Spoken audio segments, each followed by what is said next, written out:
i na kraju biće interesantno u okviru grupe gde je Sporting.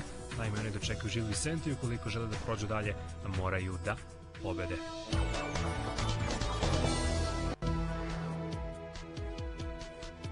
Liga Kup nije primarno takmičenje za portugalske klubove. Vraćamo se akciji u Ligi Sagreš. Sada ćemo gledati izveštaj sa utakmice Rio Ave Akademika.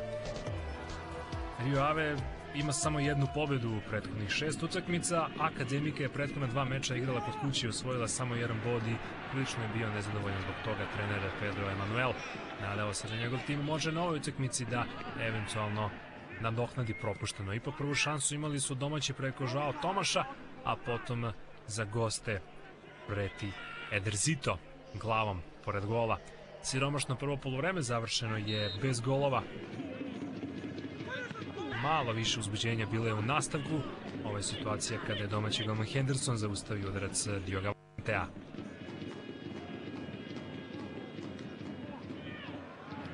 I onda najbolja prilika na meču, upravo Diogo Valente, neverovatan promašaj za njega. Rio Ave igra prilično dobro pred svojim navijačima ove sezone. Osvojili su 13 bodova od mogućih 18.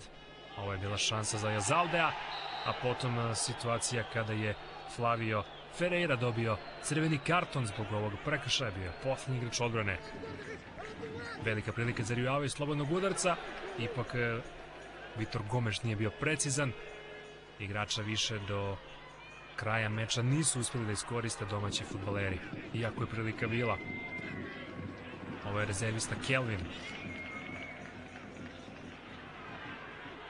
I onda u samoj završnici Joao Tomaš uspeo je Pejse da to odbrani, Francuz na golu Akademike. U prvom delu sezone u Coimbri Akademika je minimalno slavila protiv Rio Avea. 1-0 Ederzito je dao gol i već u dubokoj nadoknadi vremena još jedna šansa, međutim Joao Tomaš ne uspeva da zatrese mrežu. Ostalo je 0-0, bod kojim su zadovoljni gosti.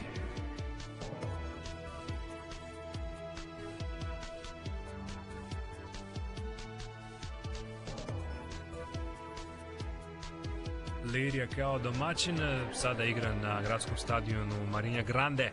Oni su u lošoj formi, igrali su protiv Paços Ferreire, direktnog konkurenta u borbi za opstanak. Ferreira je značajno popravila formu, oni već 3 meča nisu izgubili, imaju 2 vezane pobede, ali ipak Leiria ovde prva postiže gol i to mladi Nigerijac, 20-godišnji John Ogu, u 6. minutu je postigao lep pogodak. Ferreira je uzvratila ovaj udarac Michela, puno sreće za domaći tim. Ovde se istakao golman Jan Oblak, mladi Slovenac na golu Leirije. 19 godina je imao i talentovani čuvar mreže. Napadi Ferreire su krunisani, konačno u 24. minutu je Manuela Jose postigao gol. 30-godišnji fudbaler, svojevremeno internacionalac u Rumuniji. Leirija već 4 meča ne zna za pobedu. Stvari su po njih postale još teže kada je Manuel Jose ponovo strelac, gotovo identična akcija kao kod izjednačenja. 1-2.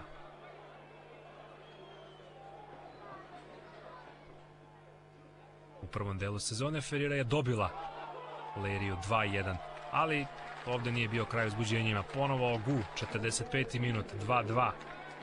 Ovaj Nigerijac je stigao u Leiriju na pozajmicu iz španske Almerije. Fantastičan pogodak u završnici poluvremena. Bili su zadovoljni malobrojni gledalci na stadionu Marinha Grande. 4 gola su videli u prvom poluvremenu. U prvom poluvremenu je 2 gola za Ferreiru dao Manuel Jose, u nastavku 2 Michel. Ovo je prvi u 50. minutu, lepa akcija i laka završnica za 20-godišnjeg Brazilca u redovima Paços Ferreire. Pre ove ekipe nastupao je za Peñafel. Leirija je pokušala da izjednači rezultat, imali su svoje šanse, međutim golman Casio je bez problema zaustavljao te pokušaje.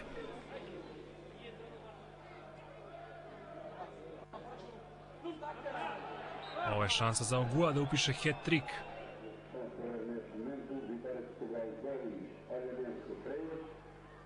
I na kraju tačko ne stavio je Michel svojim drugim golom.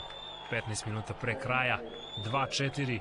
Prva gostujuća pobjeda za Ferreiru ove sezone. Do ovog meča u gostima su osvojili samo 1 bod, ali ovaj trijumf za njih znači i beg iz opasne zone. Ovaj pogodak je poništen zbog ofsajda u kom se našao rezervista Kaka. Lirija Ferreira 2-4, konačan rezultat. Sada je Lirija u zoni ispadanja, Ferreira van opasne zone. Setubal je također tim koji će se boriti za opstanak. U ovom kolu na Bonfimu dočekali su Oljanense. Oljanense u prošlom kolu odigrao 0-0 protiv Sportinga, zaslužili su da pobede na toj utakmici. Nadali su se da će na ovom meču eventualno imati više sreće. Ovo je Sergio Conceição, nekada proslavljeni portugalski fudbaler, sada predvodi Oljanense. Njegova ekipa je bila u zaostatku već posle 4 minuta. Albert Mejong je izveo penal i bio precizan. Vratio se u Setubal Mejong. 5 godina je bio ovde svojevremeno najbolji strelac portugalskog prvenstva, baš iz svog prvog perioda kako je nosio dres Setubala. A posle autogola Fernanda Alexandra bilo je 2-0. Posle 10 minuta, dakle, Vitorije Setubala imala je velikih 2-0 protiv Oljanensea. Međutim, Jonča, 23. minut, postiže gol za goste. Kamerunac dobro se znalazi Lakovara, Diega. Gosti se vraćaju u igru.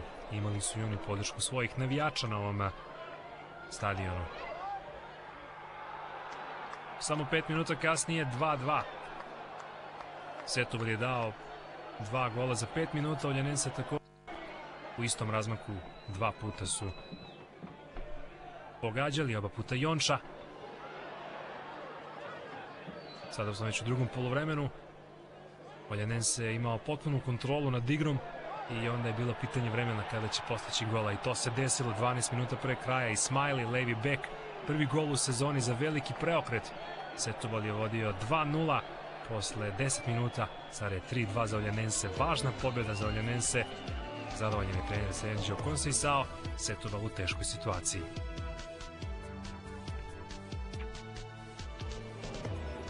I za kraj, evo nas slikom na stadionu u Barcelošu, gde je Gil Vicente dočekao Porto i poveo posle 15 minuta. Claudio je bio strelac.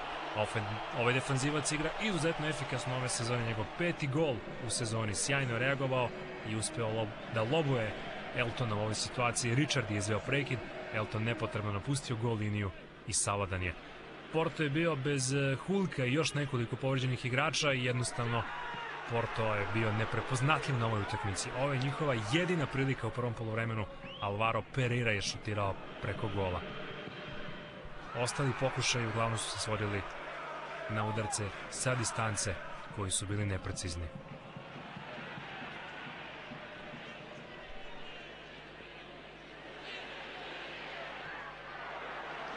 S druge strane, Gil Vicente je čekao šansu iz kontranapada. Hugo Viera je propustio priliku.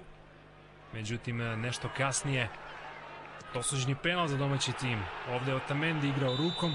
Ponovljeni snimak će pokazati da je arbitar Bruno Paixão možda i oštetio Porto. Prilikom ove akcije u ofsajdu je možda bio Andre Cunha koji je centrirao. Penal je dosuđen, iako se o tome može također diskutovati, a Claudio nije propustio priliku da postigne drugi gol i Gil Vicente imao iznenađujućih 2-0 na poluvremenu protiv Porta. U prvom delu sezone Gil Vicente vodio protiv Porta na Dragao, pa je izgubio. Na ovom meču nisu propustili da sačuvaju ovu sigurnu prednost.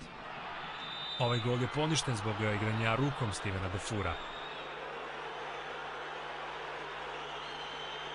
Porto je u sjajnoj seriji, imaju 7 pobjeda u prethodnih 9 utakmica, bez poraza su u tom periodu. Gil Vicente s druge strane je u prošlom kolu izgubio od Benfica, ali su igrali prilično dobro. Trener Paulo Alves je znao da su njegovi momci spremni da iznenade Porto. Gosti su pokušali u nastavku što pre da se vrate u igru. Ovo je situacija kada je pao Kleber posle kontakta sa golmanom Adrianom Već na poluvremenu trener Vitor Pereira je napravio dvostruku promenu, međutim Porto nije uspevao da stvori šansu. I onda Matu 3 poteza, lako izbačena odbrana Porta, u samoj završnici Andre Kunja 3:0, 52. minut. Sjajno je tamo prevario Rolanda, pogodio dalje ugao nemoćan Elton, Gil Vicente je vodio 3:0.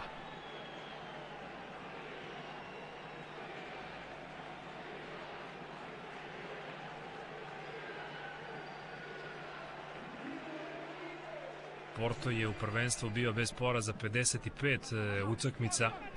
Poslednji ligaški poraz doživjeli su još u februaru 2010. kada ih je dobio Sporting upravo rezultatom 3:0. U nekim momentima nije bilo ni sreće, ovo je udarac Guarina, pa još, odnosno Belušija, pa još jednom Argentinac sa distance preko gola. On karijeru nastavlja u Genovi, igraće za italijanski tim do kraja sezone kao pozemni fudbaler. Posle toga će Genova moći da otkupi njegov ugovor.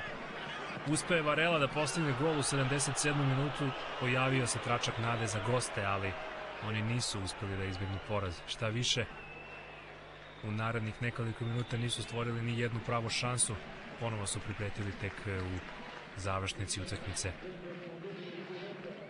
Porto je propustio priliku da izjednači rekord portugalskog fudbala, broju zasnovnih mečeva bez poraza, drži ga Benfica, iznosi 56 utakmica poslednjenja u periodu između 76 i 78. Poraz koji Porto značajno udaljava od prvog mesta. Evo još jednom svih rezultata: Feirense Benfica 1:2, Sporting Beira-Mar 2:0, Guimarães Nacional 1:0, Rio Ave Académica 0:0, Leiria Pereira 2:4, Setúbal Belenense 2:3, Gil Vicente Porto 3:1 i u poslednjem meču kola još jedna gostujuća pobjeda Maritima Braga 1:2. Na poluvremenu domaćin imao prednost, međutim onda su ostali sa igračem manje. Braga je to iskoristila i upisala važan trijumf i dalje drži poziciju broj 3. Uostalom, ovako izgleda tabela posle 17. kola. Najbitnija promjena je u samom vrhu. Benfica sada ima 5 bodova više u odnosu na Porto, koji je pretrpeo prvi poraz. Dakle, Benfica ima 45 bodova, Porto 40, Braga zaostaje 3 boda u odnosu na Porto, Sporting ima 5 manje u odnosu na Bragu, Maritimo je 5. Već ozbiljniji zaostatak imaju Guimarães, Olhanense Académica, Gil Vicente Nacional, Beira-Mar i Ave Feirense Ferreira. Trenutno su dva najugroženija tima, Leiria i Setúbal sa po 14 bodova, tek jedan bod više imaju Ferreira, Feirense i Rio Ave. Biće izuzetno dramatično u borbi za opstanak. Razlika između šestoplasiranog Guimarãesa i šestoplasiranog Vitorije Setúbala je 9 bodova. Ovo je bio pregled portugalskog prvenstva. Novi Portugal je kroz 2 nedelje narednog vikenda igraju se mečevi Liga Kupa. Ovo su najinteresantniji parovi 18. kola. Porto očekuje Leiriju, Benfica je domaćin Nacionalu, dok Sporting ide na noge Maritimu. Prijetno!